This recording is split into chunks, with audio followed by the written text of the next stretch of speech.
I want you to pause and reflect on the most critical technology in your life. Perhaps it's your smartphone. Now, consider what happens if you neglect to update it. It begins to lag, doesn't it? It becomes susceptible to issues, starts to malfunction, struggles to meet new demands. Now, let me ask you this. Are many of us treating our marriages in the same manner? We establish them once, but then expect them to function flawlessly for a lifetime, without updates, no maintenance, no new safeguards against modern challenges. Today, we will embark on an essential system update for the most vital relationship God ever instituted. The first institution established by God was marriage. In the Garden of Eden, what did the enemy target first? The marriage. He didn't attack Adam and Eve as individuals. Instead, he sought to disrupt their bond. He planted distrust, disobedience, and that attack never stopped. The enemy understands that breaking their union means shattering everything that stems from it. Just as the enemy seeks to make us overlook the significance of our marriages, he also desires for us to forget our first love for God. In Deuteronomy chapter 8 verse 11, a strong warning is given. Beware that thou forget not the Lord thy God, in not keeping his commandments and his judgments and his statutes. To forget is dangerous. How can we combat this spiritual forgetfulness? God provides the answer. In Joshua chapter 1 verse 8, it states, "This book of the law shall remain in your mouth. Meditate on it day and night. Then you will make your way prosperous and experience good success." Do you desire a thriving marriage? Are you seeking success in your relationship? It doesn't begin with date nights. Those are nice, but not foundational. It begins with daily reflection on God's Word. It's about continually building and revisiting the guidelines, ensuring we remember what keeps it all functioning. What exactly is marriage? Let's go back to basics. The Zondervan Compact Bible Dictionary defines marriage as a close personal bond between a man and a woman, fulfilled and continually sustained by sexual intercourse. This intimacy, referred to as bosom, signifies more than just physical closeness. It embodies trust, vulnerability, safety, and emotional sanctuary. Your spouse becomes the sanctuary where you unburden your soul, revealing your deepest fears and joys. In this sacred space, you cultivate a bond that transcends the ordinary, fostering an unwavering loyalty that is nurtured through shared experiences and unwavering support. Through this connection, you both reflect the love God intended for your relationship. Your spouse is your confidant. In this partnership, you find a haven where love flourishes, grounded in faithfulness and understanding. It is through this intimate bond that the essence of true companionship is realized, embodying a divine connection that enriches both lives. Thus, together, you build a legacy rooted in love and commitment. Your partner is not merely a roommate, a business associate, or a co-parent. They are your bosom, the one uniquely created by God to be closest to your heart, spirit, and life. When we lose sight of this understanding, we diminish marriage to a simple contract, whereas God intended it to be a sacred covenant. The foundation is laid out in Genesis chapter 2, verse 23 to 24. God observes Adam and states, "It is not good for man to be alone." Rather than simply creating another individual, he conducts the first surgery. From Adam's side, he takes a rib and forms Eve. When Adam lays eyes on her, he doesn't merely exclaim, "Wow, she's beautiful." Instead, he expresses a deep truth. "This is now bone of my bones and flesh of my flesh." This explains why a man departs from his parents. He bonds with his wife, and they become one flesh. One flesh. This covenant language extends beyond the physical aspect. It encompasses spiritual, emotional, and covenantal dimensions too. Proverbs chapter 30, verse 18 to 19 says, "There are things too amazing for us, wonders we can't fully understand. The way of an eagle in the sky, the way of a snake on a rock, and the way of a man with a maid." The intimate union of marriage is a sacred mystery ordained by God Himself. In Genesis chapter 26, verse 8, we observe a striking and relevant example. Isaac and Rebekah find themselves in hostile territory. Out of fear for his life, Isaac claims that Rebekah is his sister. However, King Abimelech catches sight of them, and what does he observe? He witnesses Isaac sporting with Rebekah. The King James Version uses sporting, while other translations opt for caressing or laughing with. He noticed a couple that shared intimacy, playfulness, and affection. They were not merely existing together, they were delighting in each other's company. They understood the importance of nurturing their bond and maintaining its strength, even during challenging circumstances. Is your marriage a source of joy, playfulness, laughter, and tenderness? Or has the enemy stolen that? The sporting, the laughter, the shared intimacy. This isn't extra credit. It's essential to building a union that can withstand the pressures of life. Our definition describes marriage as something that is consummated and continuously nourished. The act of consummation seals the bond, but it isn't the only aspect. Many individuals are eager to jump straight to the benefits without experiencing the necessary journey.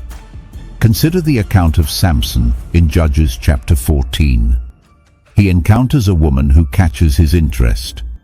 What does he do first? He turns to his parents for guidance. He seeks their involvement, declaring, "I have seen a woman, now get her for me." In this, he respects the process. Despite his parents' reservations, he includes them in the discussion. This process entails meeting each other, fostering a relationship, seeking wise counsel, and securing leadership's blessing. It focuses on demonstrating character rather than merely chasing chemistry. This is why we recommend a lengthy proving period, not to postpone happiness, but to create a sturdy foundation that endures any adversity. But what if I don't have a father in my life? This is a real question. The Bible has an answer. In 1 Timothy chapter 5, verse 1 to 2, Paul instructs Timothy to entreat the elder men as fathers. God places spiritual fathers and mothers in the congregation for a reason. They have life experience. They have biblical application. They can see things you can't see because you're in the fog of emotion. Avoid seeking marital advice from your peers, as they might be struggling with the same issues as you. Instead, turn to elder men and women, including bishops and elders. According to Titus chapter 2, verse 3 to 5, older women should teach the younger women to love their husbands and children. Likewise, older men are called to model strong character for others. Seeking guidance or counseling is not a weakness, it is wisdom. Investing in advice is one of the best decisions for your future marriage. Experienced mentors can pose difficult questions you may have overlooked and highlight areas needing improvement before you enter a committed relationship. The significance of marriage extends far beyond personal joy. Its primary directive is to be fruitful and multiply. This journey involves creating a legacy and a godly heritage. To achieve this, we must equip ourselves with essential tools. Preparing for inevitable challenges is crucial. How will you respond to financial hardships? What steps will you take when facing the grief of a miscarriage? How will you cope if your spouse falls ill? These questions may seem grim, but they are indeed pragmatic. The opportunity to seek and gain wisdom is now. Ecclesiasticus 6 verse 18 says, "My son, gather instruction from thy youth up, so shalt thou find wisdom till thine old age." If you fail to acquire the skills of communication, forgiveness, and biblical conflict resolution in your youth, you risk struggling to apply them during challenging times in your marriage later on. Let's revisit our definition. Continuously nourished, emotionally, spiritually, and yes, physically, meaning sexual intercourse. Nourished signifies that it supplies essentials for growth, wellness, and overall health. This process isn't a singular event. Rather, it represents an ongoing requirement. 1 Corinthians chapter 7 verse 3 to 5 is bold and clear. In a marriage, both partners must show love, respect, and affection for one another. They are committed to each other and therefore should not selfishly withhold intimacy or sex. If they decide to refrain from intimacy temporarily, this should be a mutual agreement for spiritual reasons such as fasting. Following this period, it's important to reconnect to avoid temptations from Satan arising out of a lack of self-control. To summarize, marriage revolves around mutual love, respect, and fulfilling each other's needs in a godly manner. This is God's ultimate design. God intended this intimacy to serve as a consistent, nurturing, and unifying influence in your marriage. However, as time progresses, intentional effort is essential. Ecclesiastes chapter 9 verse 9 instructs us to live joyfully with the wife whom thou lovest all the days of the life of thy vanity. Husbands, wives, approach your intimacy with the same care as your vacation plans. Schedule date nights and enjoy walks together. Celebrate each other and immerse yourselves in love, as mentioned in Proverbs. This connection goes beyond just physical satisfaction. It strengthens your emotional and spiritual bonds. It acts as a protective barrier for your relationship against negative influences. Neglecting this nourishment can invite frustrations, anger, and temptations into your lives. Finally, we end with the ultimate purpose of marriage.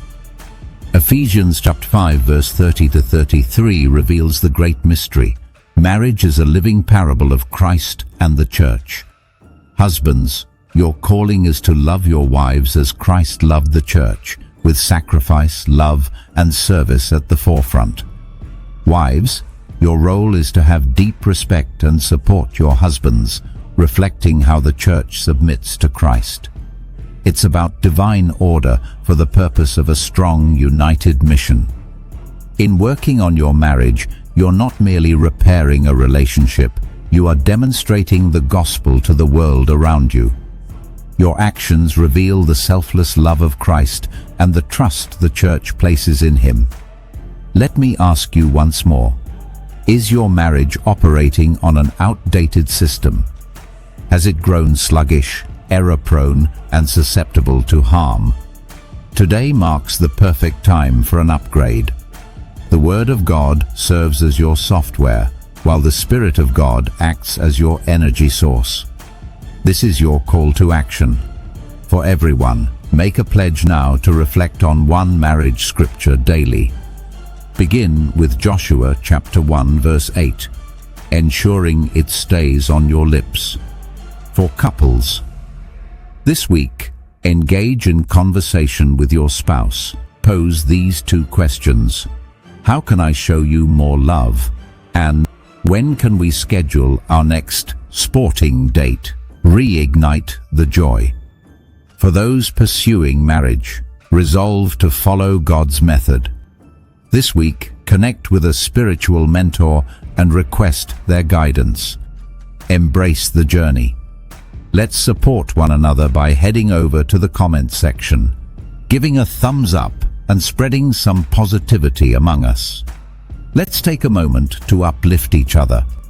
Together, we can create a vibrant community filled with encouragement. So, let's take this opportunity to show our appreciation and motivate one another by clicking that thumbs up button. Your support matters, and it helps foster a culture of kindness and solidarity. Let's keep the positivity flowing. Your marriage is a precious treasure that deserves protection. It became the very first institution created by God, reflecting His love for humanity. Do not let worldly distractions, personal desires, or negative influences diminish its importance and purpose. Nourish your marriage. Value it deeply. Protect it fiercely. Watch God opens new doors of abundance and bestows genuine success. Thank you for tuning in to Solid Bible Truth.